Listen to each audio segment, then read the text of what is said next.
You're listening to the We Are Libertarians Network. Learn more at wearelibertarians.com.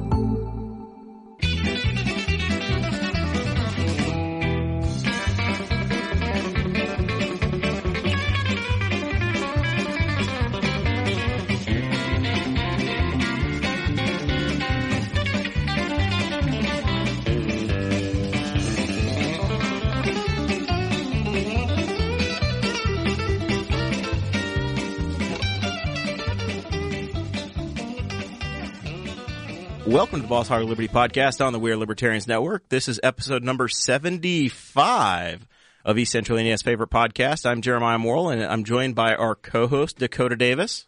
In today's episode, we are featuring Mr. Jordan, MJ Bruno over here, returning guest from episode 15, and also the great and legendary comedian, Mr. Chris Bowers. Hello, thanks for having me on, guys. I'm excited. I thought he was a motivational speaker. I was told that. I'm either or. I've seen him as a comedian, so that's what I'm going with. I'm a dual threat. It's all a matter of what you met him as first, I suppose.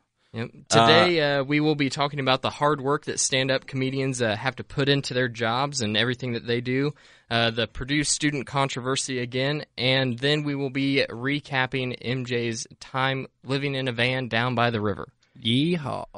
and by the canyon and all other places, I'm sure, as well. Yeah, mostly just the river. So all motivational speaking. Yes.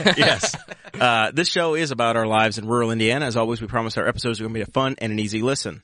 I don't even need this piece of paper anymore. We got a new read, and I can just watch this. Ready? We've used that one for 25 episodes. It's gone. I hope your computer doesn't crash before we record next week's episode. Hopefully, I need to get that printed out now. Yeah. So Patreon people, we had an increase. Did we have an increase this week? Not yet. No. Oh, it's just wishful thinking. We had an increase last week, but we forgot to mention it. That was Mr. Zach Bertram. Oh, I was just informed about Zach's increase. Maybe you had known that you didn't tell me. And I forgot. Yeah. Well, thank you, Zach. Of course. We've got bills to pay on the new studio, so Dakota signed us up. We're going to have gigabit internet. I don't know why we're going to have gigabit internet, but it's available, so we're going to have faster internet than we've ever seen in the history of the world. That's right. Yeah, top of the line internet speeds with fiber optic cable transmitting it to us. Newcastle is the place to be if you want world-class internet. It's a great time to be alive. So if people are in the Patreon program, they get to be in that super Facebook chat. I put in pictures of the new studio in there, and then their special dedicated feed, they have a special episode, a new episode of Tinfoil Time. You guys discussed something that happened well before your time. That's right. Yeah.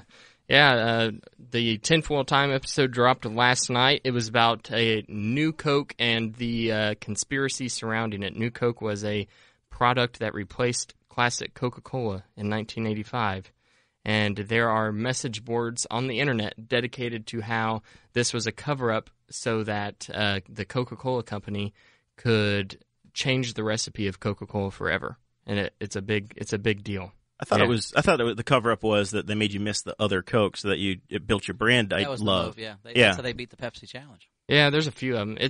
It's a wonky conspiracy. It was a fun one though. I really enjoyed it.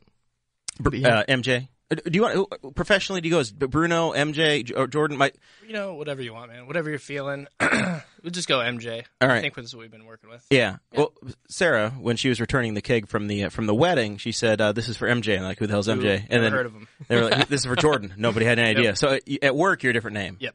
Most people call me Bruno there. Yeah. I don't know why.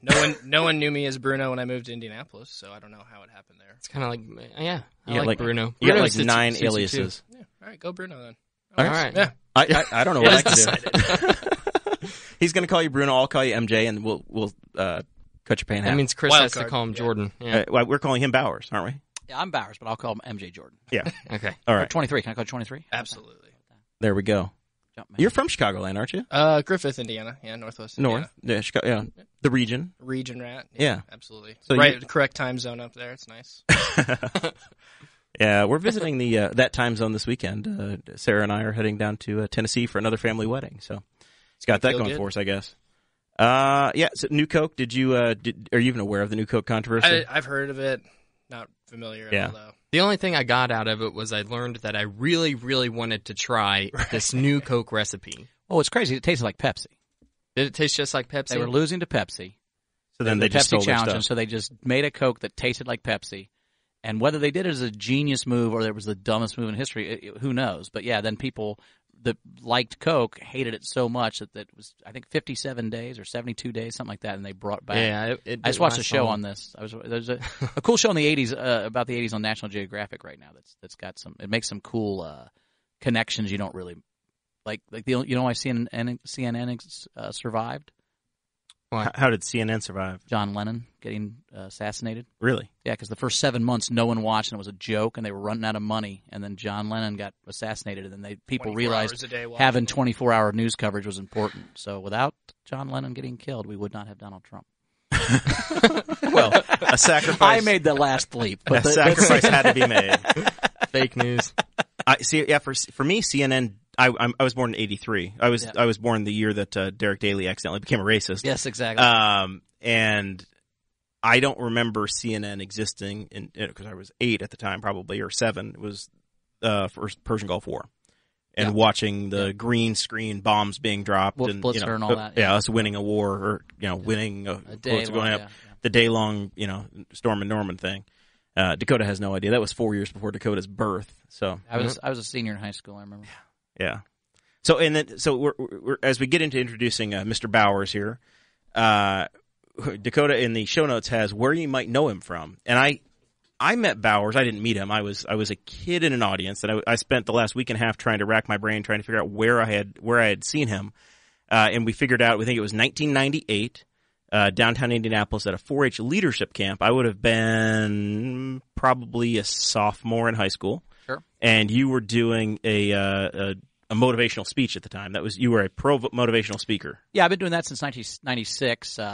So yeah, I went to Ball State, and I graduated from Ball State and met a guy who was doing did leadership conferences with high schools, and he hired me, and I worked with him for about 4 years, and then in 2000 I went out on my own and started my own speaking company. But yeah, that's how I make the majority of my money still is motivationally speaking to high school kids and middle school kids all over the country. So you're all over the country with it? Yeah, I've spoken to like 46 states. Wow. 2 million students. That is incredible. And yet you have the recall to remember, I did the Embassy Suites in 1998 in Indianapolis. I have a sense I have a really good memory, which has helped me throughout my life. Like I'm a solid, I think sometimes people think memory and intelligence are the same, and they're not. Like I'm also very smart. Don't get me wrong. But I'm saying I've also known people that have really good memories that like can't apply it and can't figure out whatever. But I mean, I just have both. They know where they parked the car, but past that. But they can't, make it. But I'm saying like I was a humble brag there. I'm even smart, but no, but I've just always had a very good. Like one of my strange superpowers is I know what story I've told to everyone in my life. Like I would never repeat a story to you that I told you on a road trip 15 years ago. Like I know I told you that story. You're never going to be the grandpa that's like, and then let me tell you another time about. Now sometimes I'll tell that story in front of you and to someone else who's not heard it, right? So my girlfriend will attest that she'll hear, but I've never said to my girlfriend a story that she's ever heard before. Like I've never said it twice. Wow, that's also impressive. Remember what story I told on what podcast I was. We did a podcast for 4 years, and I never repeated stories on there unless it was to a new guest that wanted to hear it. So like I just have a sense of what stories I've told who somehow in my brain. That is surreal. Oh, man. I'm not I tell my wife the same stories over and over and over. And she's like, "You told me this like 6 times." Oh, okay. Yeah, I just somehow know. Jordan MJ or Bruno was on episode 15. We were downstairs and I tried to reintroduce Dakota to MJ, even though we've never not done an episode together. Yep. So yeah, good memory. I'm a total fool. So you may remember Bowers from the Bob and Tom show. You've heard him on there doing weeks at a time on there. You were the host of Trial by Laughter on Comcast. Yeah, I want to hear about this. It's just a contest we did at Morty's. We're going to do it one last. That'll be the last Morty show actually. That will be in October.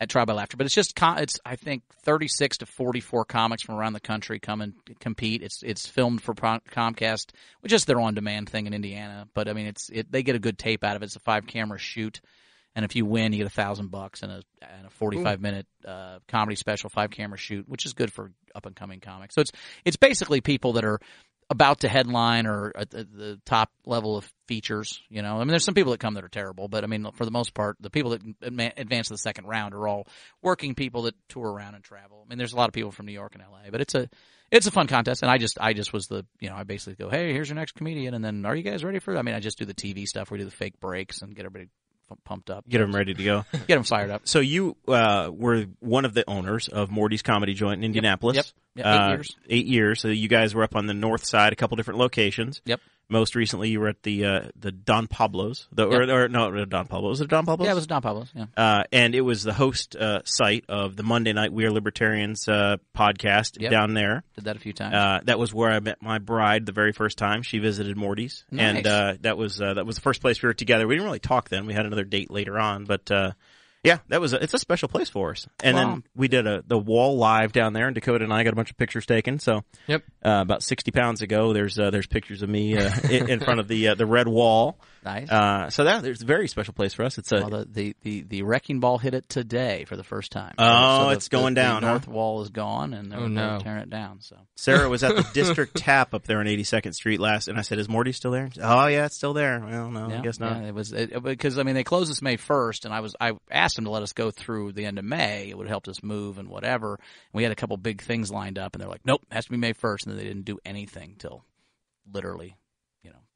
So they could have waited till the end of May. I mean, is what you're saying. Who knows? But yeah, it was today was the first time, or yesterday was the first time they knocked anything down. So you guys have 3 months. As Morty's has not had a physical location, you've still done some promotion and some shows and some events through the Morty's vehicle. Yeah, we tried to find a different location, and that wasn't working out. So we're just going to then become an idea and just do shows other places. And we did a show at the Morale last 2 weeks ago, maybe, me and Todd and Sean McComb, or Todd McCombs and Sean Latham, and it was a fun show. But I mean, at the end of the day, I'm moving to LA in November, and it's just like, I don't really want to mess with it anymore. I mean, it was a little sad losing Morty's, but to be honest, I'm the most tan I've been since 8th grade. Like, it's just been awesome. You know, like I live in this apartment complex with all these cool people, and they're all their mid-20s and 30s, and they like to party. And so, like, when Morty's closed the first day of summer, there's all these people at the pool, and I said to Chrissy, my girlfriend, I said, I'm going to buy a floaty beer pong table and become the mayor of my pool. They're all going to know me. And that's what's happened. I've literally just been at the pool every Saturday, Sunday for 3 months, and it's been awesome. I've got a bunch of cool friends that live there now, and it's just. Well, we've got a wall party out here, a wall pool party for Chris Spangle coming up on the 15th of September. Nice. Does Chris Spangle swim? I can't imagine. He's been in the pool a couple of times. Okay. So does he wear his shirt? No, but we have little floaties for him. That's impressive. Okay. Cool. He takes ginger protection, but. So our boy Spangle, who's the overlord here at the We Are Libertarians Empire. He called you once on about 2 hours' notice for the Libertarian State Convention a few years ago. Yep. You're the second comedian that I think I've seen do that show. The first one is, I go somewhere and I don't know where to finish with the story. Tim somebody from Chicago. Tim Slagle? Yes, Tim Slagle, okay. Libertarian stand-up comic. Stuff. Yeah. He's the only right-wing comic in the country. Yeah. So not a lot of right-wing comedy out there. I don't know if they don't have a sense of humor or you've got the blue-collar guys, right, I suppose? Yeah, but I mean, he's politically right-wing. Yeah. I'm saying, like, the blue-collar guys They play to it, but they're not, like, I mean, I don't know. I'm just saying, like, Tim Slagle's more, like, literally conservative comedy as opposed to, the blue-collar guys are... Owen Benjamin as well. Yeah, Owen now. Yeah, but... He got kind of weird. I'll say Owen's more. I think Owen just tells the truth, and he pisses people off on both sides. Yeah. Owen hasn't let the 3% of the Twitter sphere on the far, far, far left shut him up. And, he got deleted from Twitter. He gets. I think he thinks it's funny to really piss those people off. So I think that's part of it. But Owen. Owen and I had Owen once, and we had some really good conversation. Boss Hog Liberty got mentioned on Don't Wake the Bear, his podcast, a couple weeks ago. Nice, yeah, that was really neat. Was that because Cousin Rick calling in? Cousin Rick, yeah. He appeared on the show, and I think he was talking about honeybees. I don't think it had anything to do with us or the things we're doing here. It was more just, hey, you might want to check these guys out because I was on the show. Yep, yeah, that's what it was. But he said our name, so we'll take it. We'll take it. We'll take it. We're coming on fast. We got Matt Pierce, who's been on the show, he's one of the sheriff's deputies that was on a month or two ago on the Canine episode.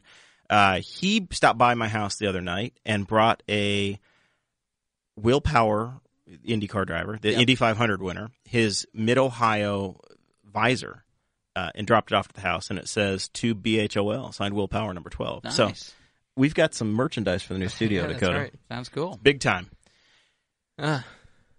So we're talking about us coming far along.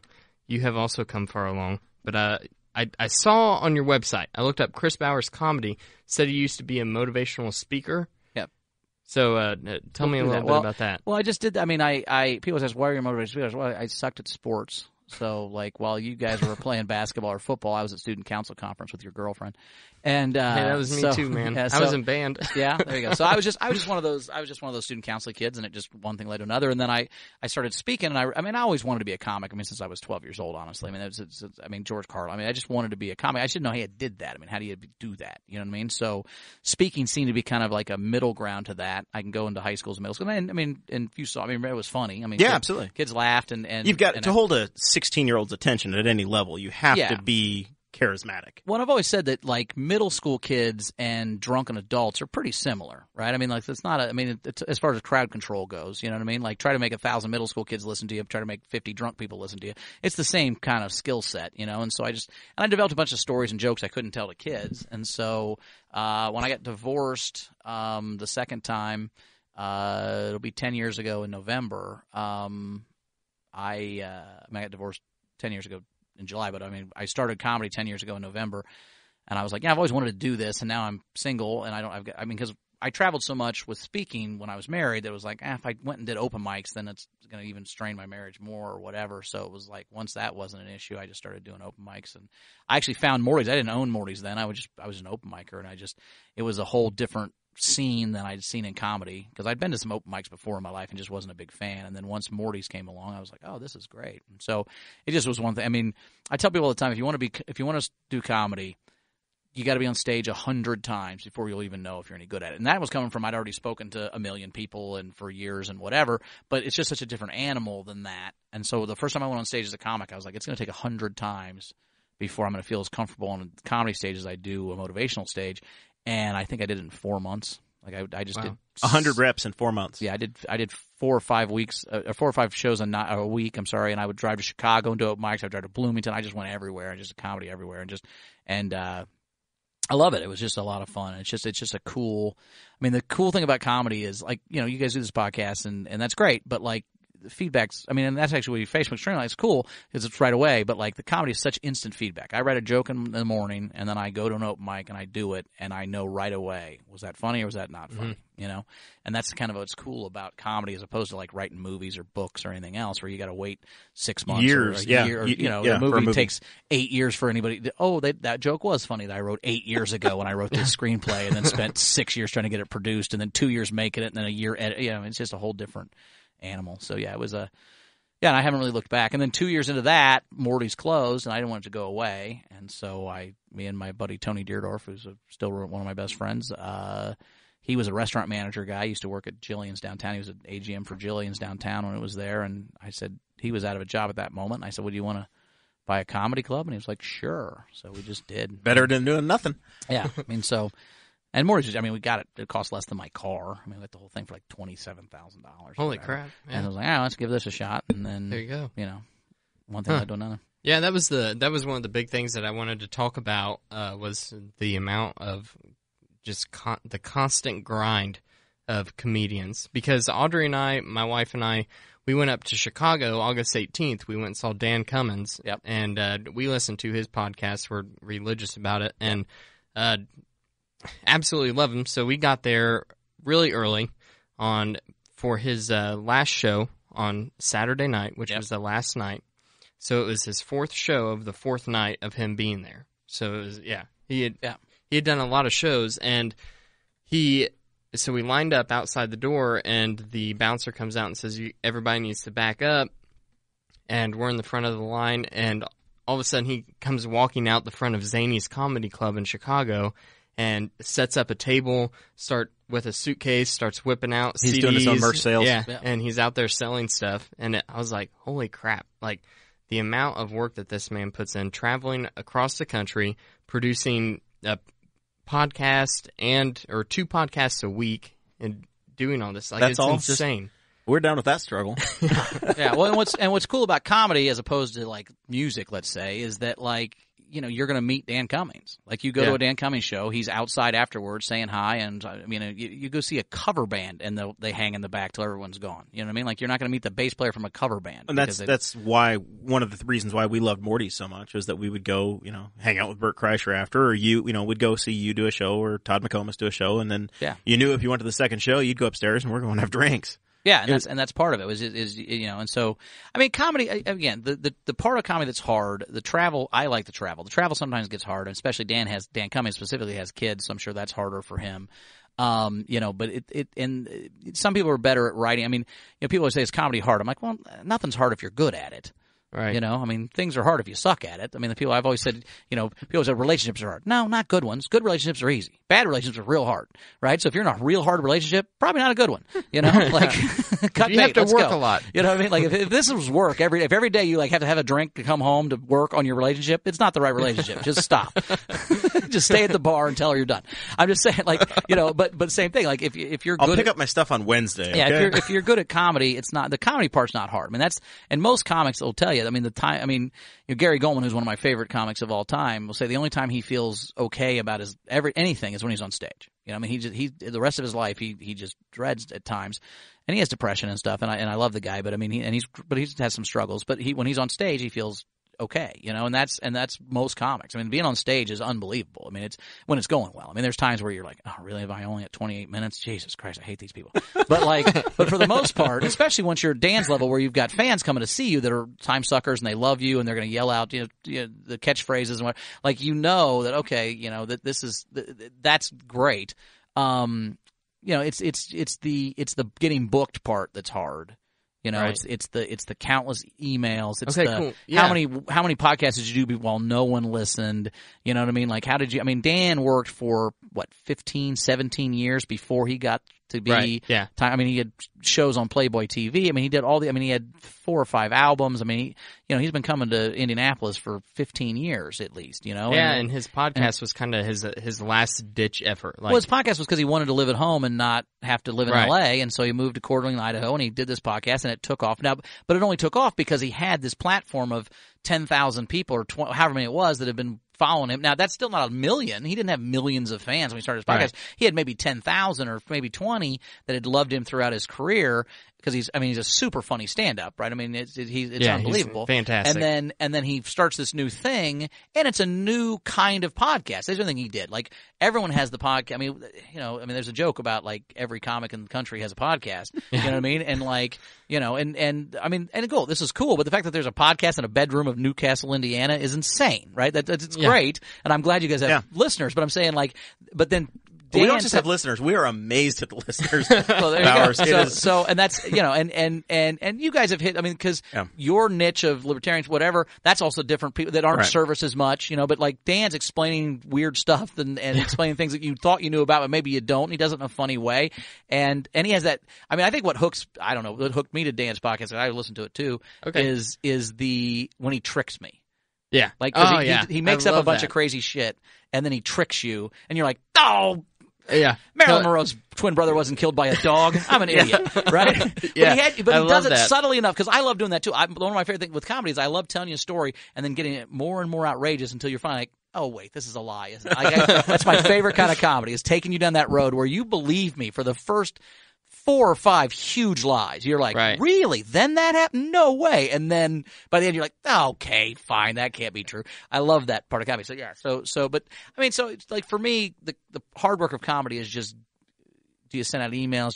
How do you get booked? How do you get people to come see you? Like the writing part's easy. Like if there's 12 people there or more, I'm going to make you laugh. Like, that's my rule.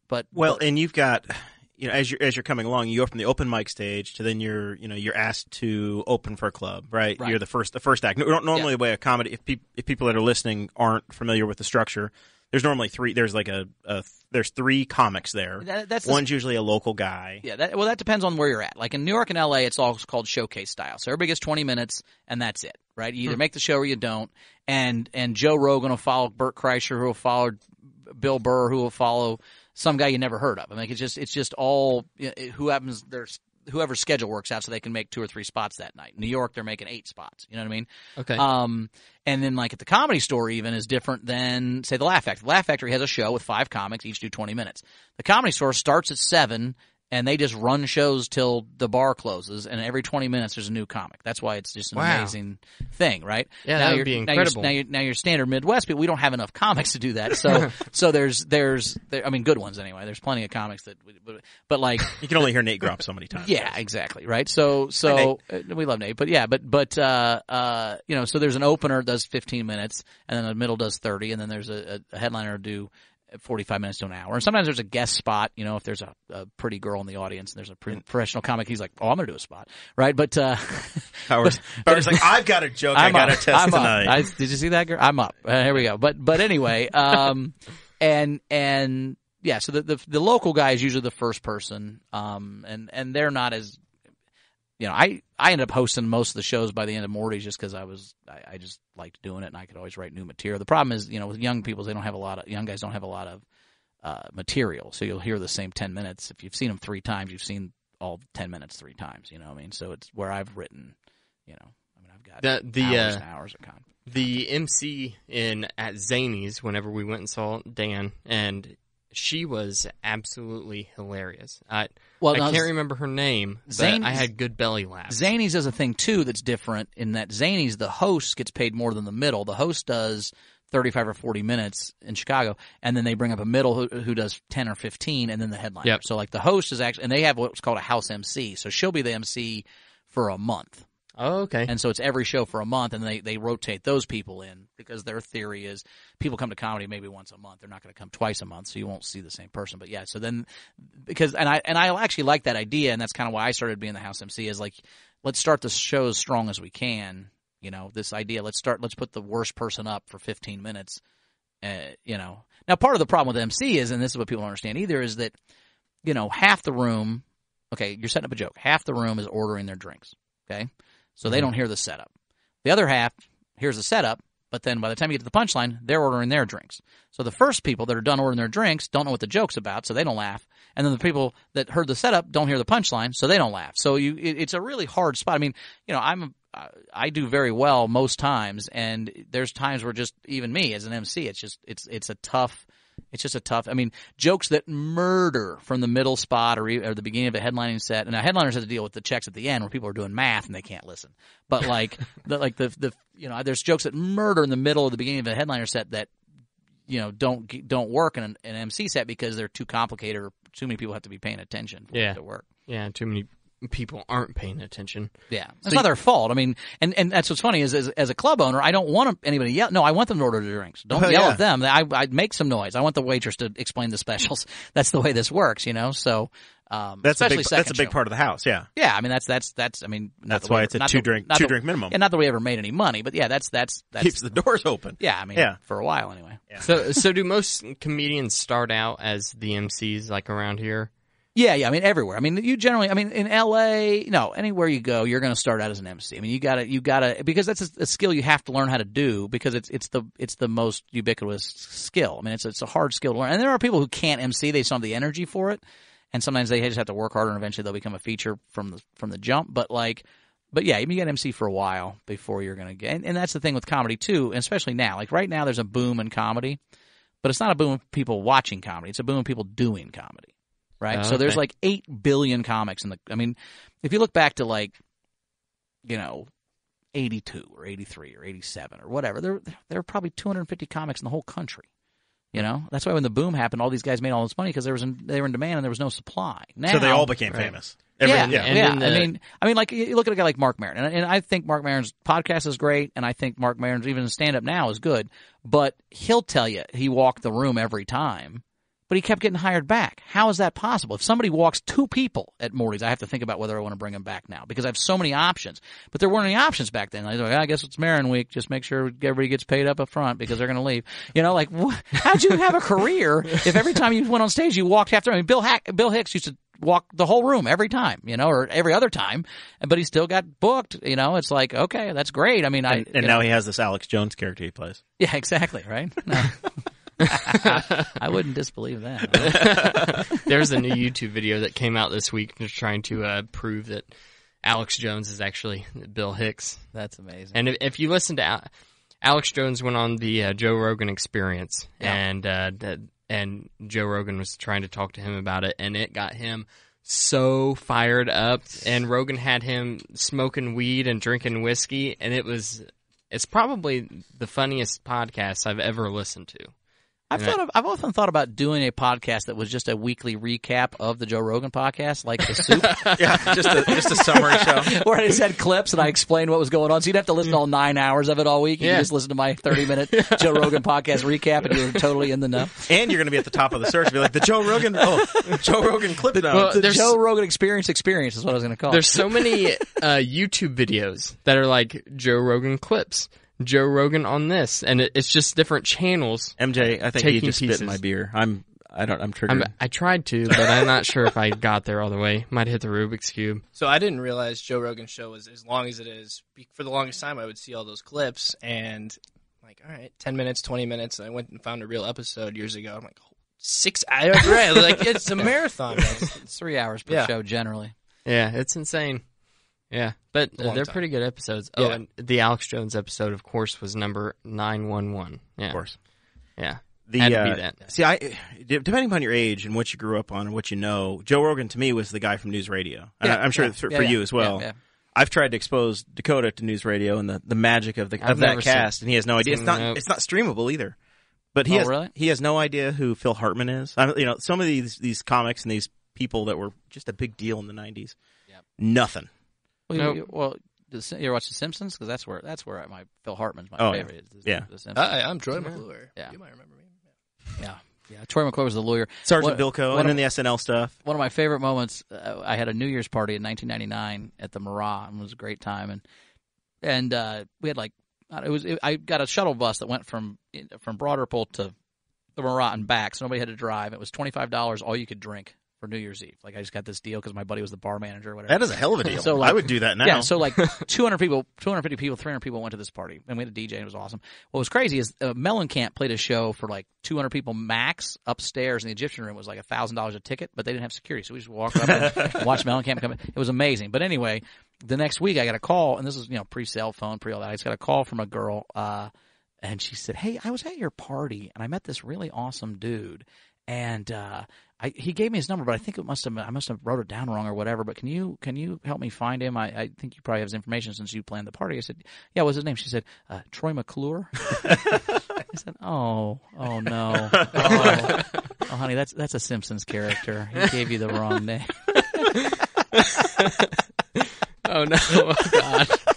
Oh, I have some terrible news. How embarrassing.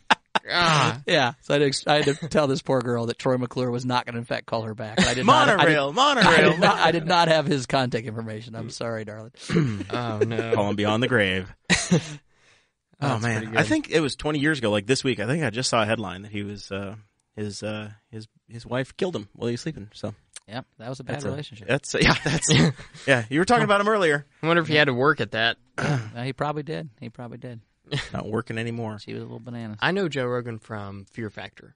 Yeah. He was Fear Factor, and then the UFC stuff. Yeah, and then and by the way, Joe Rogan's a brilliant dude. I mean, he's so smart on something. We had him at Morty's once, and he did a second show on a Friday. He did 3 hours, and it was all amazing. And people would yell out things like string theory, and he would just talk. He would explain string theory to you, but then make you laugh while he was doing it. It was insane. I'm like, how is he making this into jokes? This is crazy. But he knew he had enough knowledge he could do it. It's easy. Yeah, one of our co-hosts, Cade Koger, is going to see him live in Columbus. So I decided to go look at tickets because my brother-in-law, Josh, is also a big fan. And I was like, I could take Josh, Josh and I could go watch him. And already, the show, it's not until 2019, I don't think. No, it's next month. actually. Wrong show. Thinking of the wrong comedian. But anyway, and it was Save already... the story. Just lie. Just save the story and lie to us. It's already sold It was out. already almost sold out. Yeah. You couldn't get seats next to each other yet. Well, off air, I'll tell you what he makes per ad read for his podcast, and you guys will. Oh, I already know. Yeah, and it's soul crushing. Cry to death. Yep. But you also have we're to not think... in it for the money, Bowers. We're here. We're just here to sell guns. Yeah, clearly. You live in Newcastle. You're not in anything for the money. But if the people of Newcastle would vote for me in November, it would be an amazing place once it's all over. Great. There you go. Yeah. So did you work as the comedy booker? These comics as they're coming in. Yeah, I mean, I booked. Yeah, well, the last year I booked it. And I always, I mean, we had bookers that worked at the logistics, but like we had to say yes or no. Like they couldn't just book whoever they wanted. So, right. Yeah. So I was the booker for the most part. Yeah. The kind of acts you're bringing in, are they mostly managing themselves and you're cutting your own deal and working it out? Or do they have people that work it for depends. Like at the end, it was mostly agents. I mean, it was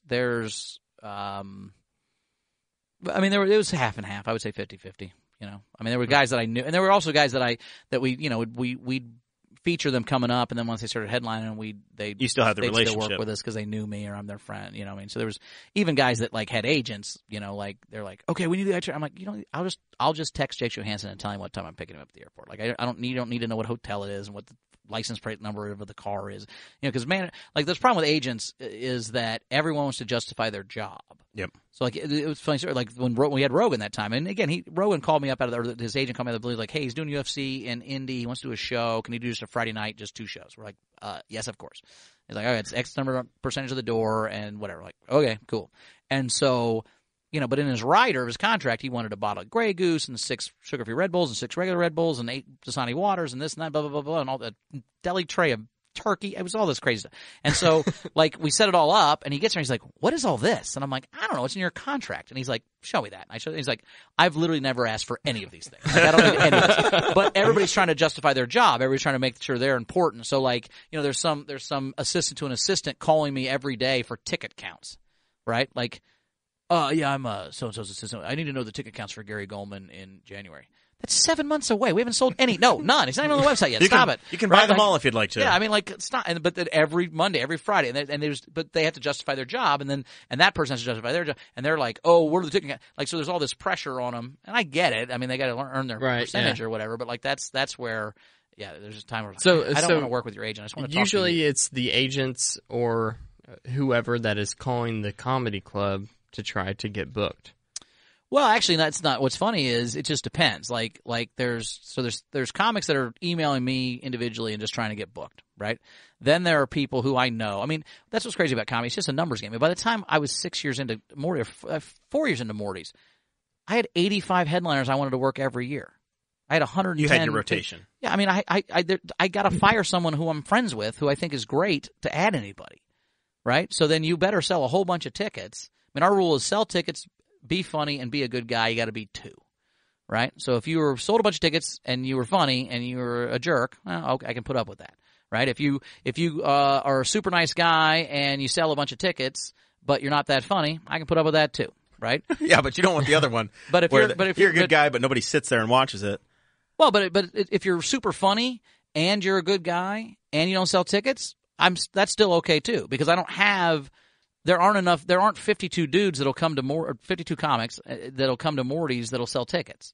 There's just not possible. You know what I mean? Because like Morty's is a small enough market that like I don't think there's, even if I had, I mean one time we did like 4 huge Bob and Tom names in a row, and 2 of the 4 didn't sell because you're not going to come to 4 shows no matter who it is. You know what I mean? Right. Yeah. It's a huge Bob and Tom, so you have to spread them out. So I need some funny, on their way up, really good people. And they're not going to sell anything. I know that. It's July. I know they're not going to sell any tickets. But as long as they're a good person and super funny, then I'm going to bring them back, hoping that someday they make it, and then they'll come back and give me kind of the hometown discount or whatever. So November, December, January, February is the big time for comedy in the Midwest. Yeah. Different locations, check your local listings. Yeah, for sure. Like comedy in the Midwest in the summer is terrible. My theory is because nobody's sad.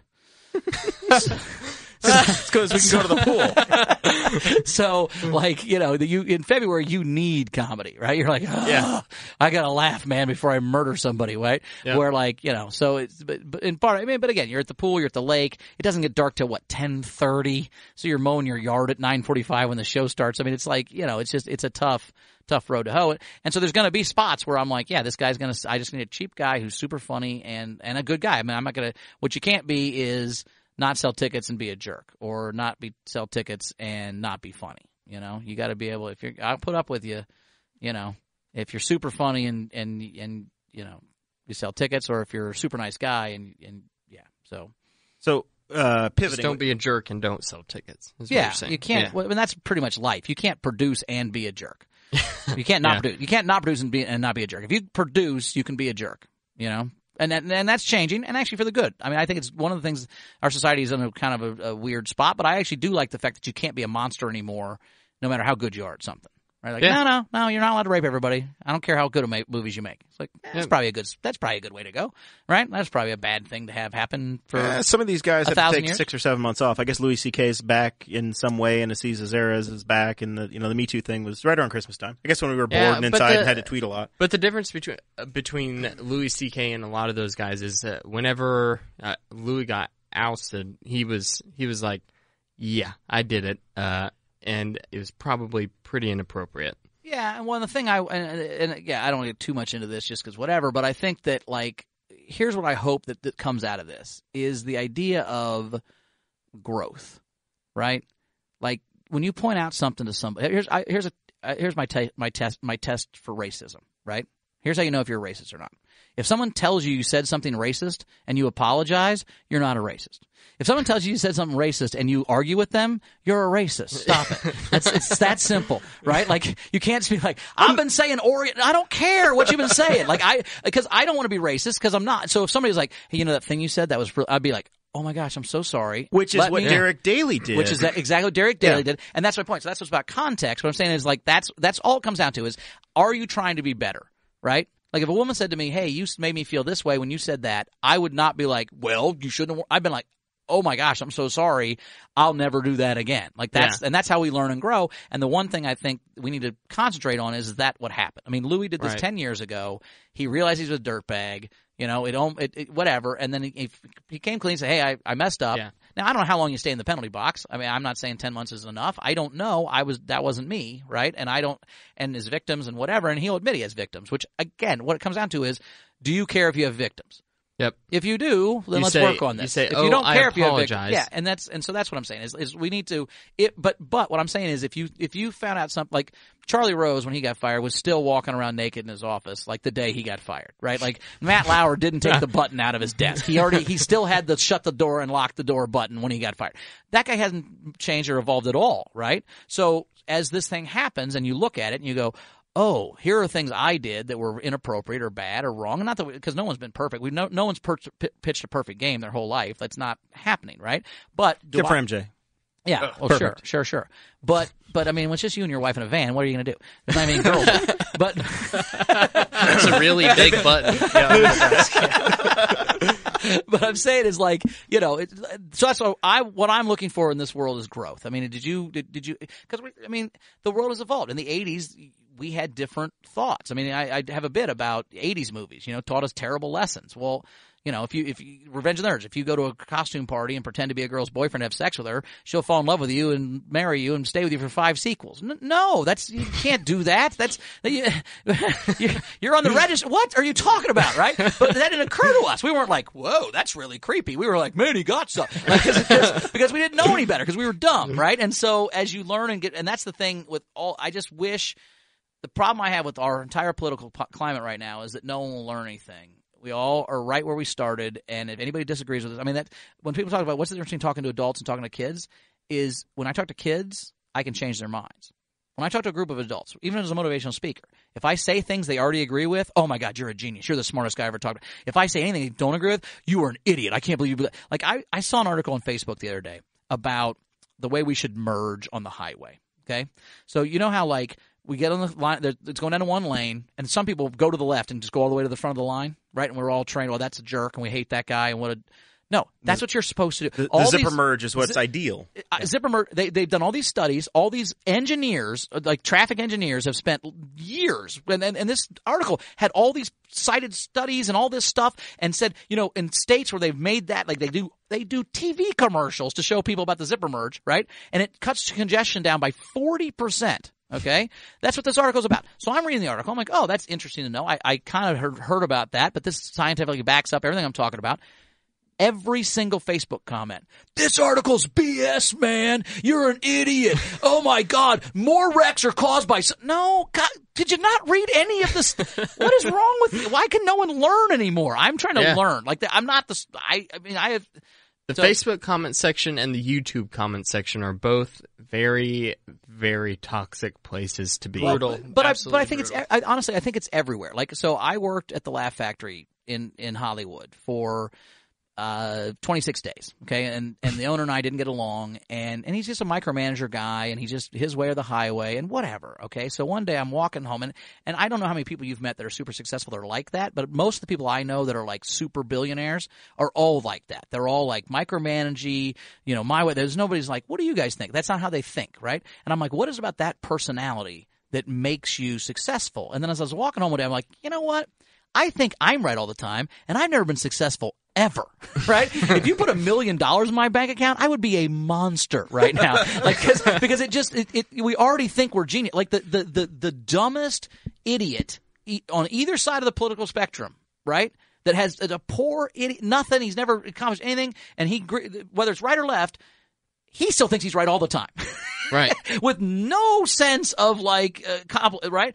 But imagine if you became rich, you'd think, oh, it's because I'm a genius. It's because God loved me more than anybody else. Because I made all the right choices. Because I'm a good decision maker. It's up there on the pyramid. Yeah. Capitalism is God's way of choosing who is smart and who is poor. Right. And you think that, right? Yeah. But that's not necessarily which came first, is what I'm saying. Did you happen to succeed, and then all of a sudden, you think you're right about everything, or were you actually right about? I don't know. But that's what I try to think about. It's like I'm still learning stuff. Like I don't know everything. Like when someone points out something to me and they're like, actually, that was super this or that. I'm like, oh man, I hadn't thought about it that way. I don't go, what? No, I'm not like that. Impossible, right? Yeah. So. We talked last week on the show, and you can go back and listen to the Steve Horwitz episode if you're listening. It's episode 74 in your feed. We talked about Andy Gross and him performing at Purdue last week, and we've got this. You talked about Twitter and Me Too and the instant feedback and revolt you have, and we've explored this a little bit. Where you've got a number of comics that just won't do college campuses. First, I want to point out about the Andy Gross thing, and I put this on Facebook, but he was not a comedian. He was a magician. Vaudevillian. No, he was a magician. Everyone stop it. You know how you know he never played Morty's? Listen, you know how you know someone's not a comedian? They bring volunteers on stage, okay? Comedians we don't want you to participate at all, okay? Sit quietly and laugh. This is my time. I have things I've prepared. I don't need your help, okay? Right. Anyone who needs help from the audience is not a comedian. That's a magician. Okay? Don't even laugh too hard even. I'm saying that's so let's not first of all, this was not a comedian knows how to handle an audience and knows what's going on, right? He's a magician, okay? And here's the problem with magicians. Magicians all use each other's acts. When you buy a trick, because if you've ever been to a magician, and I'm anti. Anyway, but you're gonna get thrown out of the guild, right? I've seen some amazing magicians. What I'm saying though is, when you are a magician, you buy tricks from other magicians. If you've ever been to a magician, they all have that same disappearing card trick out of the flipboard. They buy them from each other, and it comes with the jokes. Okay, so the trick he was doing was 75 years old. Pete Lee said it was an old vaudeville act. The jokes that came with it were 75 years old. So the fact that they didn't work in 2018 is not ridiculous, okay? Those women probably should have been offended. The fact that he went to a college camp and didn't realize that touching a woman on stage and joking about touching her on stage was going to that a bunch of 19-year-old kids weren't going to flip and we're going to flip out is insane. Like, what is they are a little sensitive, okay? And they are, but I talk to high school kids every day. Like, and I know there's a feedback loop, and you get into a college campus and you get taught all these things, and you have the whatever. But I'm just saying, like, he was doing 75-year-old jokes in front of 18-year-old kids, and you just can't do that. You have to have something that's the kicker of it. We heard last week, Mason Rottinghouse called in. He was in the audience. He's a freshman. Yeah. And he called in and he's like, yeah, they just put us through sexual harassment training right before that. Yeah. And then he does that act. Yeah. I mean, so I'm saying, like, again. Where you need to call an audible and be like, oh, we're gonna just tell jokes. I mean, and by the way, that's happened to me once. I mean, me and Todd did a show for the Kroger's managers once, and they were like, the last time we had a comedian, they just weren't funny. So I don't care what you say, just be funny. Okay. Just don't be crass. Well, I don't know what crass means, but all right, fine, right? And then turns out they'd been through diversity training all day, and then Todd and I both made jokes that were a little on the line, and the lady in the back flipped out and cut my mic off, and that was right. Oh, but in the context, I mean, I get it, right? Like they'd been through this whole thing, and now they can't. Like, they're like, is this a test? Wait, are they tricking us? Are they tricking us? Are we being punked? They put us through 6 hours of sexual harassment treatment, and then we're going to watch a girl get touched on stage by a creepy dude? Like, you can't. So, I mean, again, are college kids sensitive? Sure, right? Are they into diversity? Yeah, but it's not a bad thing to teach. I mean, I'll say this. I love the fact that it breaks my heart that it took us 2,000 years to teach our children not to make fun of disabled people, right? Like I was doing a speech, I was doing a full school assembly in Clarksville, Tennessee, and it's a urban school, right? So half black, half white, you know. And I always pick a kid. They make up this cheer, and I pick a kid to count to 4 or whatever. And nobody really volunteers. This kid in the back raised his hand, so I picked him. And he comes up, and he's obviously developmentally delayed. Something's wrong. He cannot count to 4. Like he can't get it done. He's not being a jerk. He's not messing around. He literally is like 1, 2, and he just can't do it. And when I was a kid, probably even when you were a kid, how long till somebody called that kid a name from the back of the room? 14 seconds? Yeah, it wouldn't have 11 seconds? Wouldn't have taken real long. Right? It's called, whatever, they call him, right? No, the whole group's like, you got this, Todd. Come on, buddy. And when he finally counted to 4, the whole place gave him a standing ovation. And it gave me goosebumps. But at the same time, I'm like, how did we just figure this out? For 2,000 years would we have made fun of that kid? Right? And we weren't awful people. This is how it came. So some of this is the growing pains of being better people. Like I think we're in the best time to be ever alive in the history of the world. I don't think, both sides think this is the worst time to ever be alive. No, this is the best. I'm full of optimism. We've got so much opportunity and things that are going to go right. This is the least racist we've ever been. This is the least homophobic we've ever been. This is the least misogynistic we've ever been. Do we have places to go? Yes, we have to get better. Of course we have to get better. And that's what we're trying to do. And why not when we're in college totally self-correct the other direction and make people because if you came from a small town and you never heard that, you learn that day and you're like, oh, okay. And then by the time you're 25, you're like, okay, well, it wasn't completely. Let's go towards the middle some more. Let's not go completely out of control. But like, it's good to kind of self-correct. I mean, that's what everything's about. Is you go far to the right. That's in my politics. If my comedy, if I've got a super right-wing group, I'll try to say left-wing stuff to get them in the middle, and vice versa. Right? If I'm talking to somebody, I mean. When I talk to libertarians, I made fun of libertarians. Oh, we're easy to make fun of. Right. But I remember my opening joke. I said, for a group of people that's so into freedom, I can't believe all you guys are married.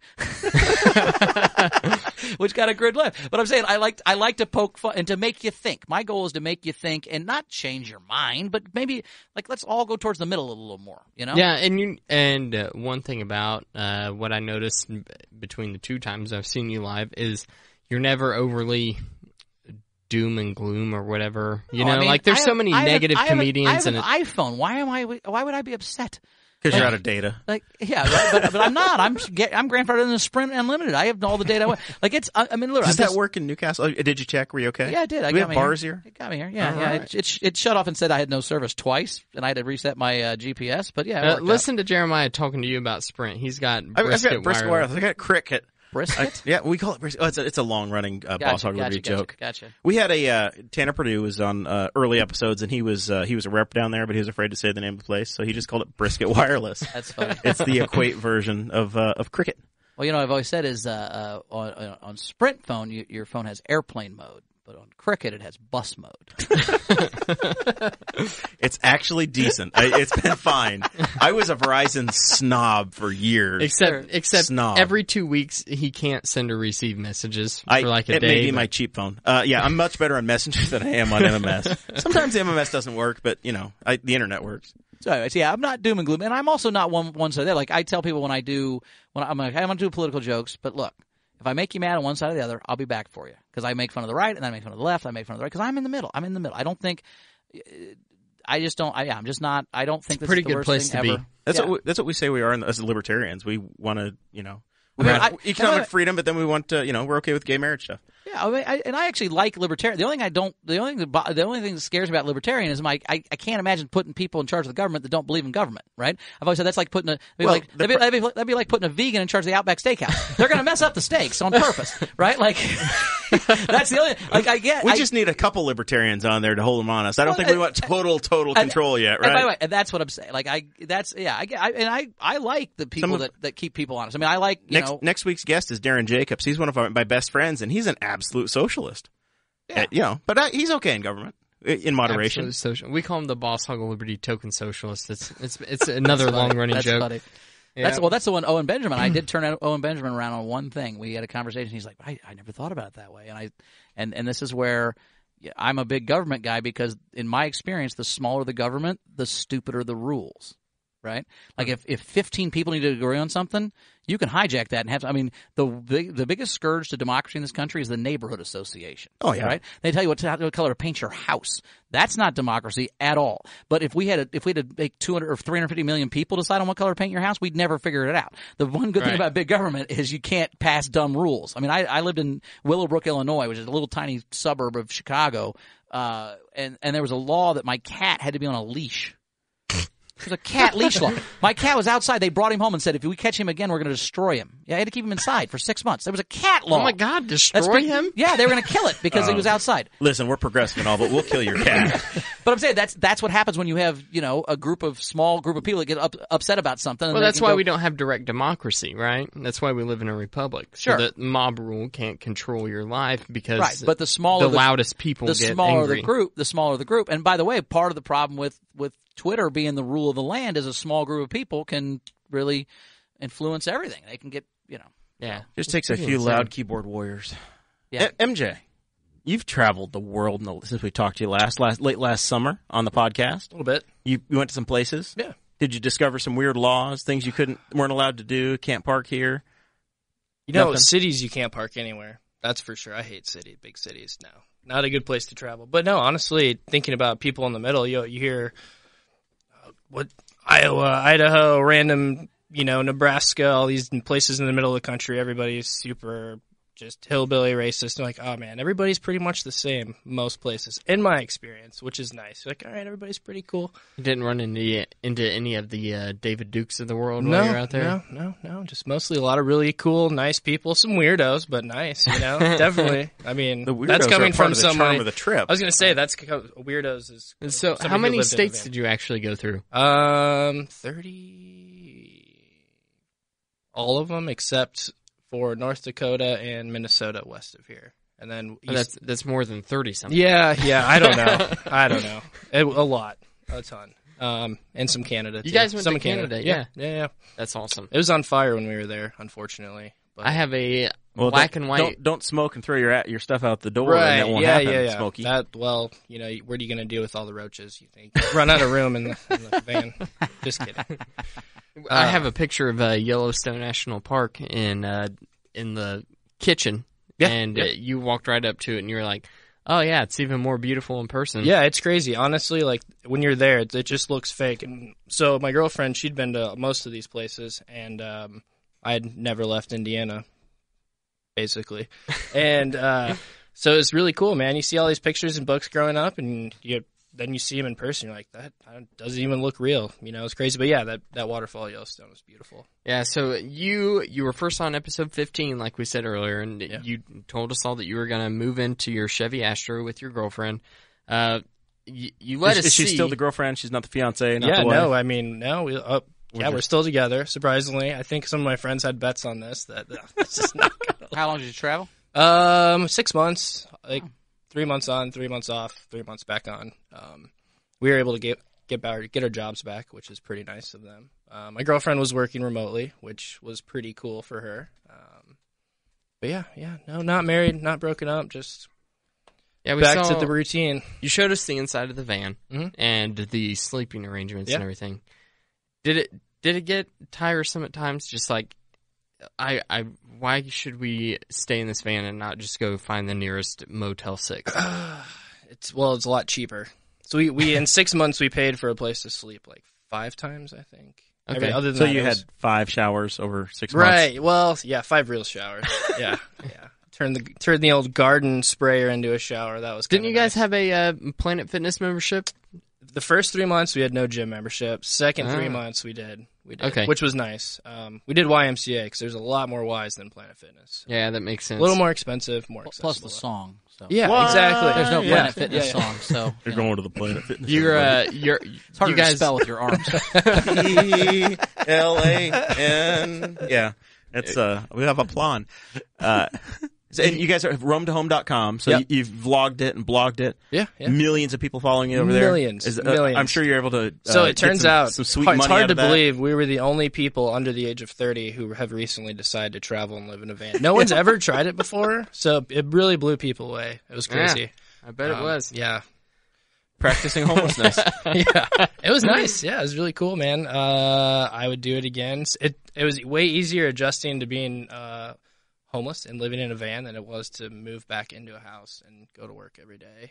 Oh, I bet. How did you just run over your meals, or did you eat at restaurants? Well, you know what? Actually, in about 35 to 40,000 miles, we did not hit a single animal until the last 2 weeks. We were in Utah going about 70 miles an hour, and we saw these mule deer coming down a hill, and we're like, shit, we're going to hit one. You know, I swerved, missed one, and this other one, man, we just clipped it. And there was a DNR guy behind us, and we pulled over, and he just walked up, and he's like, oh, dear. And we're like, yeah, man. Been He's waiting like, all day to use that yeah, joke. no, well, it's what he's probably uses a lot because he said there's this mile stretch where there's no fence, and they're working on getting the money to continue to build this fence to protect the wildlife and insurance, yada, yada, yada. And he said more deer get hit in this 1 mile stretch here in a year than anywhere else in the state. So part of the statistic now. But yeah, I asked him actually, I was like, so what do you do with this? Do you donate it? Is there like a local food bank or something? He's like, no, because usually when you hit a deer going 70 miles an hour, the inside of it's pretty, you know. Outside. Yeah. It's Turn not to good. soup. Yeah. He's like, you don't want to mess with that. Your van's name is Luna. It is, yeah. How's Luna doing? She's good. Yeah, drove her here. They put her back together. Yeah, she's nice. Yeah, it was great. Actually, when we got back home, we just went to the pick and pull, grabbed some parts. White Astro vans, pretty common, luckily. So Every air conditioner repairman for 1,000 miles had one. Went to one junkyard, spent like a couple you wouldn't use parts. $150. You wouldn't use parts from a red Astrovan. Well, so no, burgundy all right, I wanted to. Aaron, wide only, man. okay. It's got to be pure original design. So I wanted to. Aaron said no. I was like, why don't we just make As it the make it GM red, white, and engineers blue, intended man? And I got one fender with a little you bit meant of the pinstripe outside. action. You meant the outside. Yeah, okay. yeah, All right. I would have went full mix and match, but she I wasn't mean, having if you it. bolted on a blue door, it would have looked like you needed Kentucky plates I on know, it. man, it would have been great. So why did you guys decide to move home? Well, it was always the very original plan was we wanted to go drive around, travel, see some stuff, and maybe find a new place to live. And I would say halfway into it, we're like, man, there's all these beautiful places. This could turn into a speech for politics, and I didn't find any place better than Indianapolis, Indiana. Well, I mean, yes and no. But yeah, halfway into it, we were talking, and we're like, all right, where would you move so far? And we're like, well, this place is awesome. This place, I mean, all these really beautiful places are in the middle of nowhere. Like, you can't really move to Yosemite National Park. There's not a neighborhood chili water brewing company. No, over there. there's not. There's a Starbucks there now, I think. So they've invaded Yosemite. But yeah. So I don't know. We just came back. We had jobs here that we knew we could come back to. She knew. I had an idea that my boss would let me work again. But close to family. It's super cheap. It's affordable. Hang out in Indy for a few more years. How many T-shirts does a guy pack for a trip like that?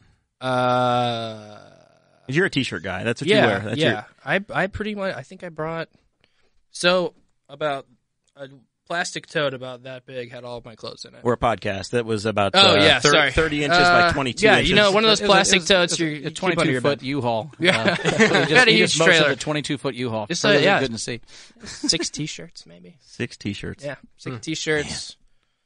I don't know. 6-7 pairs of underwear. I don't know if Bowers socks. could do it with the dry cleaning. Well, no, here's the thing, man. I'm a minimalist, too. I honestly own 3 dress shirts. I have probably 15 jackets, but I've got 2 pairs of tux pants and then 10 pairs of boxers, and I have one pair of shorts. I have 6 black T-shirts. Like I like because I do, and I don't even dry clean much. Because the jackets, I mean, I wash the shirts, the pants. If they get something on them, I'll dry clean them. But I mean, right. I don't, because I can do one load of laundry and all my stuff's clean again. So like I never have a pile of laundry. Like I own 3 plates. I have 4 forks. Like how many plates do you need? I mean, and then it makes you do dishes. I mean, you can't have a sink full of dishes when you don't have enough dishes to fill up the sink. So like you don't just I like that a lot better. I like not having a lot of stuff because I used to have a bunch of stuff when I was married. The second we had a mansion in Carmel and blah blah. And I live in I don't need that much stuff. Yeah, it's funny. I mean, we've noticed accumulating. I don't want to say junk, but just. Like I bought a bike since I've been home. I already had a bike. Why did I buy? You know what I mean? Like, I would not have bought another bike had we been traveling. I'm like, oh yeah, I need this sweet new bike. But same thing with the plates. I haven't bought any new plates. I bought a new bike though since we've been back. We've in the last month, I've accumulated 12 sets of new plates. Right. Smaller plates, bowls, cups. Yeah. No one ever uses the little 4-inch plate for anything. I don't think. I use those all the time. Do you really? I use those more often than the other big plate we got are ginormous, so it's I try. We're on a diet. We use the smaller plate. Yeah. Salad plate. When I got married the first time, my buddy worked at Steak and Shake corporate, and he got me full China set of Steak and Shake plates with the logo. So that would have been sweet. Are those still what you're on? They're still in my possession. Yeah, nice. I still have those. So I like those plates a lot. But heck yeah, restaurant grade. Those are like the commercial, the ones that you use in the commercial. Yep. Yep. Bean crock. Did they come with a bean crock? Bean pot? What do they call it? There used to be a commercial about it. Yeah, bean crock. The crock. Yeah. Bean crock. Yeah. I don't think I got bean crocks, but I had the saucers and coffee mugs, which I don't have anymore. But I still have the 3 dinner plates or 4 dinner plates. But I think I broke one. That's awesome. I have 3. Now I want one of those bean crocks. We've got a few. We have. I had a set of. I thought I had 4, and we're going newlywed stuff. We're going through building the house, setting everything up, and every room. You're just finally. She moves in, and all of her stuff comes, and then all of the wedding gifts come in, and do we want to keep this, and do we not like that, and you're just constantly moving. And lots of salt and pepper shakers. Oh, my gosh. She came with a dowry of salt and pepper shakers for ours. I have a cabinet that's 6 feet tall that is full of salt and pepper shakers that were passed down from her great-grandparents. Wow. Unbelievable. They're just... Are they loaded? Well, some are. There was salt that spilled out from 1977. Are they antiques? Some of them would get you. I'm saying, are they worth money antiques? Like someone would want these things? You can come by and try to steal some. I don't want. I'm just saying. Like my whole thing is, and I learned this at 42. When we moved from so I had a big house. I moved to a rental house, and then we moved to an apartment. And when we moved to the apartment, I just literally threw everything I owned away, other than a few pieces of clothing. And like we have a couple shadow boxes full of tickets to a concert we went to or whatever. They're on the wall as art. But the rest, I'm not gonna have kids, so like there's no reason to save all this crap that I'm gonna give. Because even if I had kids, they're not gonna care about it. People just save all this stuff. Thinking, oh well, someday. I'm ridiculously emotional about stuff or sentimental. Oh, I was for a long time, and when I was a collector, I had all these Star Wars guys and Simpsons guys. I have one drawer of Halloween stuff in case I need to make it into a Halloween costume of dumb pants and shirts I've owned that are funny, and then that's it, man. It was so liberating to throw everything away and not hold on to any of that crap. Oh, I was at the Moral Residence this past weekend, and some of those salt and pepper shakers would get you kicked off of Purdue campus. It was a different era, but they're I unpacked. Well, some back in the day, you wow. could get your magic tricks and salt and pepper shakers from the same guy. So exactly right down there off 3rd Avenue. Well, I think we are at that I can't point in the imagine show. what vintage Newcastle salt shakers look like. I love I saw that. some of the Yes. flags. I saw some of the flags on this street, and now I'm imagining. Dakota lives in inner city Newcastle. I live 5 doors from city limits, so it's a little different culture down there in White Estates. That's not really what it's. That's really the name of my neighborhood. That's the name of the subdivision. And you're he lives building in. a house, so it's newly named White Estates. No. Oh, that's how you're building the house. They built the houses in that neighborhood in 1968. Oh, okay, so you're but you're building a house somewhere else now. No. We're here. We're not moving. I thought you said you were building a house. No, you're building a house in the sense that it was you're putting your house hyperbole. together. Yes. We're not turning dirt. We are deciding what stuff goes where. We're building our home inside of a house. I think your campaign slogan should be renaming your neighborhood to Progressive Parkway. Yeah, Progressive Parkway. Rainbow Estates. I like nah, that. Exactly. He'll lose with Rainbow Estates. But if we did, I'm trying to think of the best name. Oh my God, I'm blanking right now. But just the name of can we all get along kind of a name? Like the Progressive. Yeah, I like Progressive Estates. Union Estates, maybe. I don't know. Maybe. Oh, my mother-in-law's in here telling me to be nice. I've got to. Oh, it's a high wire act. Libby, I've got to choose between comedy and your love, and I don't know. You're stuck with me. We've only got 6 hours in the car Friday. Diversity Estates. That'll win you the election. Yeah. Diversity Nice. Estates. It's for everyone. So, White Estates is named after the White family, the farmer that owned the ground before. Sure. Lovely people. I'm still friends with Rachel White Connor. What color was the White family? Well, look. Brad and Dina White were at our wedding. It's a long-time family thing. But yes, it's very it's built in the late 60s, man. We are everything I'm involved in everywhere I live ends up in the center of the news. The White Estates sewer controversy has been one of the biggest political footballs, other than the wind thing. It's been one of the biggest political footballs in the county's deal. IDEM's been in. We got to have new sewers installed, and we're all going to have grinder pumps in our front yards. It's White Estates comes with its headaches. I don't want it to make it sound like it's all lollipops. It's not all white picket fences and white people. There's other problems. We've got our issues. Oh, God.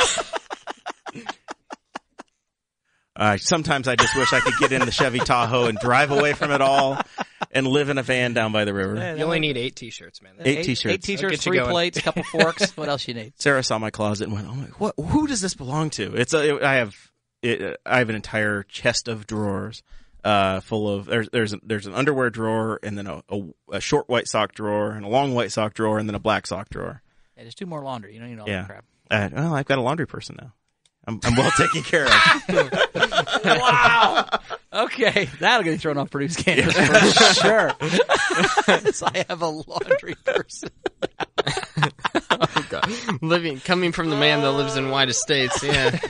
Sarah does a lovely job with the laundry. My life changed when I used to sort by for her have less laundry. Well, I get that you don't need to do it anymore, but I mean that's literally like honestly, it's a favor to your wife. If you love your wife, get rid of almost all of your socks, so she has to. In one drawer of my dresser, Jeremiah, it's not like I have go my through... socks, my underwear, and my white undershirts all in one drawer. It's not like I go through less. It's just that I don't have to do laundry as often. It's not like you're wearing less underwear because you don't wash your underwear. That's a solid point. But it's just you have backup inventory, so you can go do something for 2 or 3 weeks, then you just have to take a day and knock it all out. He's going to have a pretty high water bill after all this sewer situation's done, so we don't need him doing more laundry. That's true. I don't know what a grinder is. But, grinder pump. I know what grinder is, but I don't know what a grinder pump is. Well, we don't have grinder out here in Henry County yet. Pumps the new version. Somehow that's blocked on an iPhone. Yeah, that's not. Yeah, it's not. Old Brisket Wireless took that down. We just got Farmers Only a couple weeks ago, and the guys are very excited about it. Oh my God. I'm actually doing a reality show because I've said I tell women all the time, if you're a single woman and you don't want to be single anymore, move to a small town. You'll be married in 3.5 months. Like there are no single women in small town America. Like I travel. That's why I had to go all the way to Morgan County to find one. I'm saying there's just there are Met her at Morty's. There are no single women. Like you go to, and I'm not talking. Newcastle's a big town. I'm talking like we know. You moved to O'Neill, Nebraska, yeah, or even Spiceland, or what's the one north of Richmond? Like there's that Unionville or Uniontown or whatever it's called. Oh yeah, whatever. Right? You're almost down. Yorktown, maybe. Yorktown's in Muncie. But anyway, but you move to a small town. Like I do comedy shows in these little towns. And there are no single women. Right? I actually want to do a reality show where we go to Lynn, Indiana, right? And there's always 10 or 12 single dudes, right? And we bring a woman. They're all working at the casket factory or wherever. They all have different backgrounds, but we would bring in a woman from the outside to Lynn, Indiana, and we do a bachelor, but it's just for dudes that live in Lynn. Like Dating Lynn would be the name of the show, maybe. I don't know. And then she has to pick a guy out of all these 9 dudes that live in Lynn, Indiana. When we sat down here, you said, "I don't want to be famous." You're moving to Los Angeles, and you're gonna have a pitch for this by Christmas. Yeah, I'll be a writer, and you're gonna be back. Yeah, I'll be a writer. You're gonna be in Lynn writing and producing the show. I'm not gonna host the show. He'll be backhand famous. Dakota and I can host it. There you go. We'll be the face of your show. What do you give it? We give out a corn stalk. What do you give? Yes. Union City. My father says Union City. Union City. That's what it's called. Yeah. So the Dating Union City. Or a corn stalk. Dating Wabash. We just find a little tiny town, and we move a girl there, and then the 9 dudes that are single have to try to date her. The backdrop is a John Deere tractor in an old barn. Yes. That had a different connotation back in the day. It'll be on I don't know on AMC. Yeah, there you go. There you go. It's good times. I think we'll make it happen.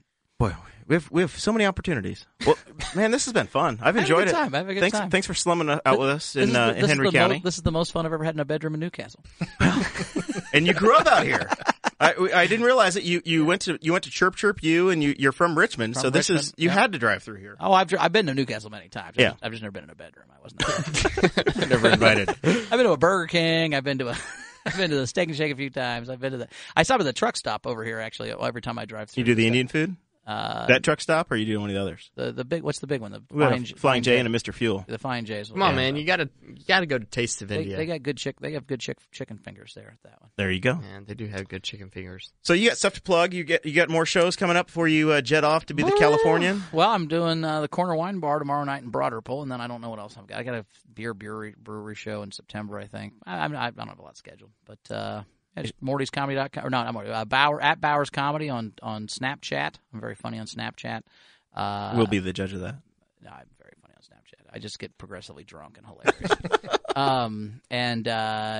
At Bowers Comedy on Twitter and Chris Bowers on Facebook. So follow me around. And if we have somebody listening that say programs for 4-H and needs a speaker, big crowd, motivational speaker. Yeah, Bowers Success, 1 S in between BowersandSuccess.com. BowersSuccess.com. There we go. Van down by the river. Yeah, someday. So, yeah. That's how I got to where I am. Yeah. This guy. Yeah. So MJ. Yeah. You bartended my wedding, man. I did. Were my guests okay?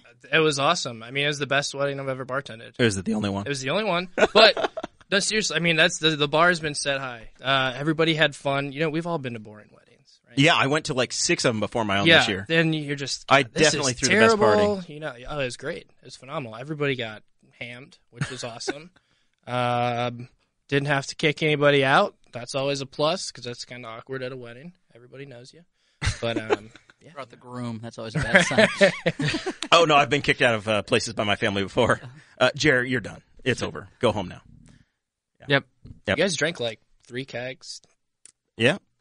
15 gallons of booze. Maybe. I drank a lot of this. Yeah, that was the first one gone. Your day job, you're at the Chili Water Brewing Company down in Fountain Square. Yeah. And you brought with you some of the Blood Orange IPA. It's our number 1 selling beer by far. It's not even close. It's unbelievable. We had a keg of that. We had a keg of Pilsner, I believe. Yeah. Yep.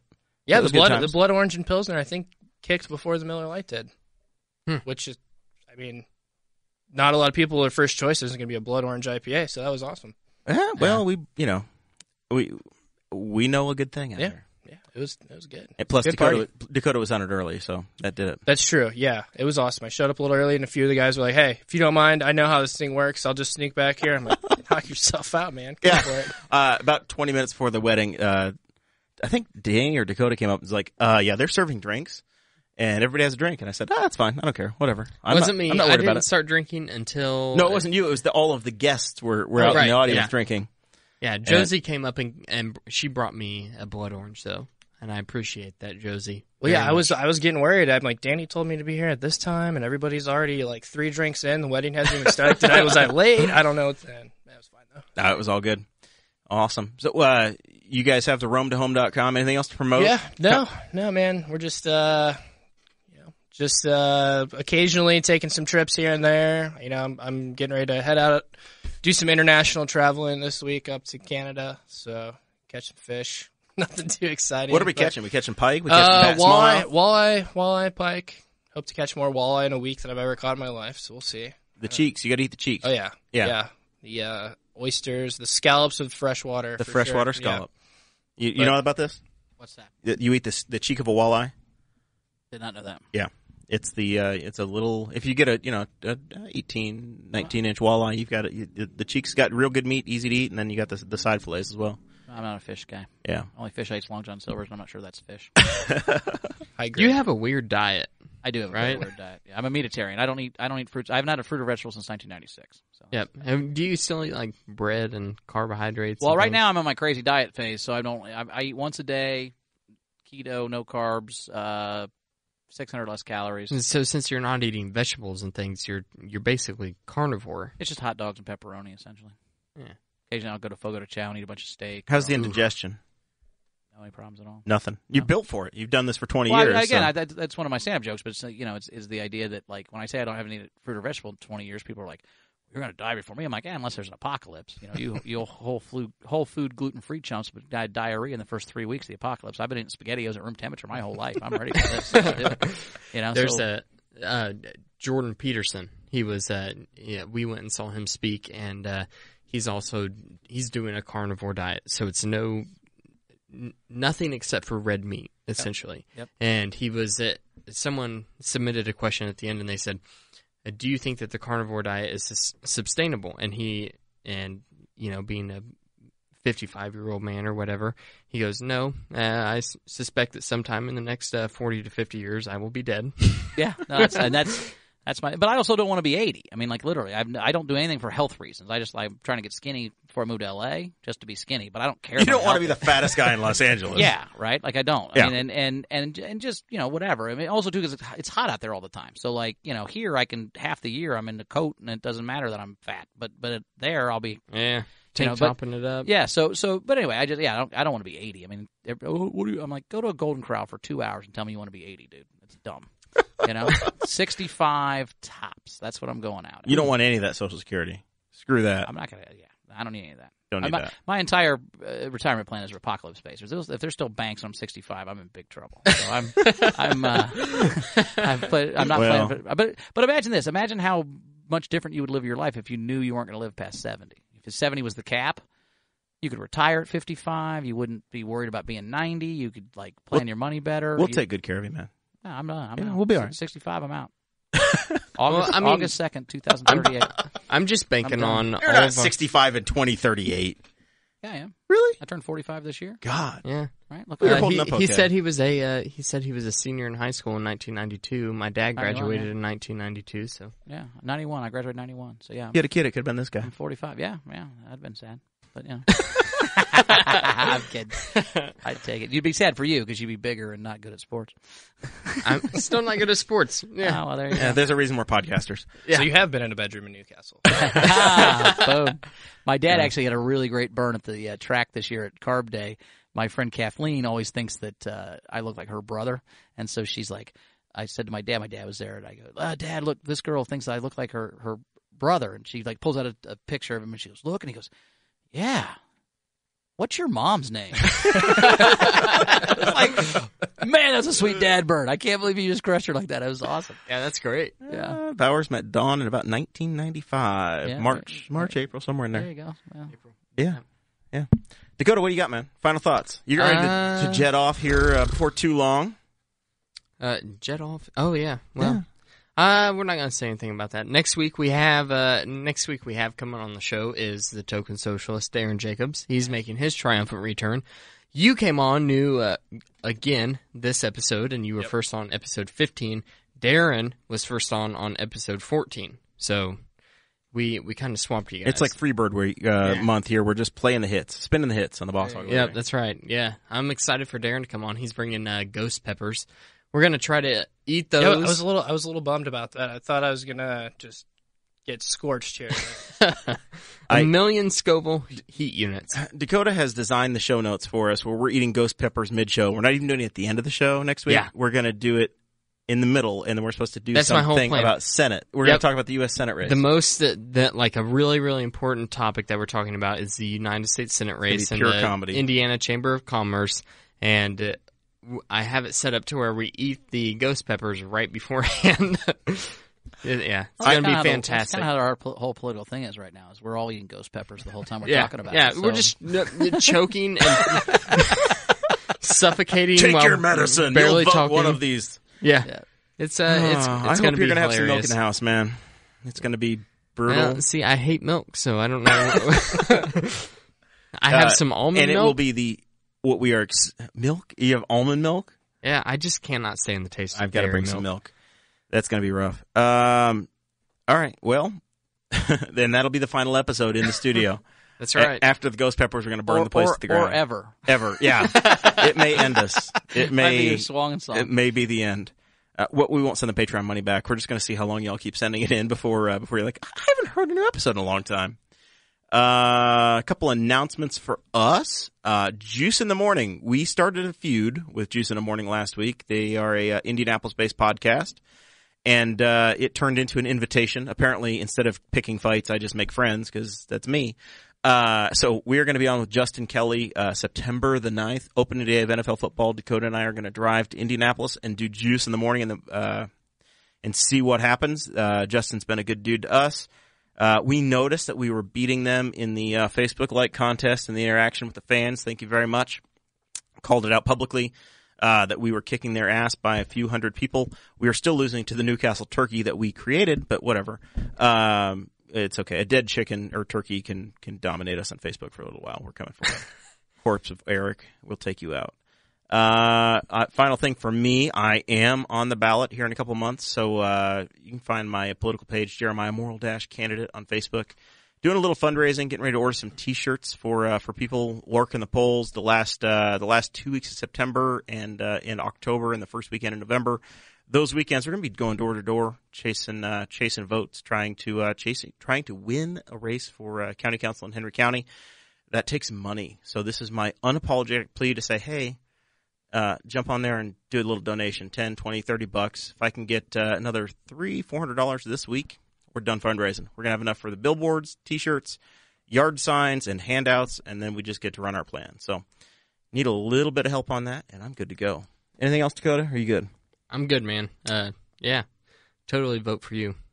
That's all I got to say about that. Yeah. I was going to say more, but I'll keep it there. It sounds like black sheep, man. Vote Donnelly. Yeah. Vote for Donnelly. All right. We see y'all next week. Bowers, thank you very much. Thanks, man. Have we a good time. enjoyed it. Appreciate it. MJ. Thanks for having me back. Stay safe. Yeah, hope the Canadians let you back in the country. country. I hope so. We'll see. All right.